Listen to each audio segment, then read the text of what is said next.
Yes, 480 volts 3-phase B-leg to ground does exist. This voltage and phase configuration is commonly used in industrial and commercial applications.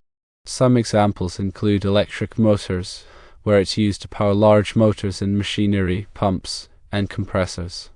It's also used for lighting systems, specifically for high-intensity lighting in warehouses, factories, and other large spaces, as well as for heating and ventilation systems to power electric furnaces, air handlers, and other heating, ventilation, and air conditioning equipment.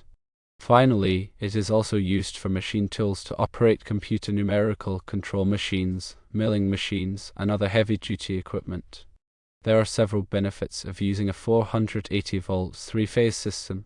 1. 3-phase systems provide more power than single-phase systems at the same voltage. 2. 3-phase motors are more efficient than single-phase motors, reducing energy consumption. And 3. The 3 phases distribute the load evenly, reducing stress on the electrical system. There are a few considerations to keep in mind when working with 480 volt systems.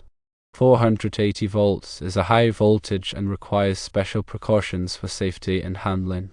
B-leg to ground is a specific connection point that may be used for certain equipment or applications. Finally, the electrical system must be properly sized and installed to handle the voltage and power requirements of the application.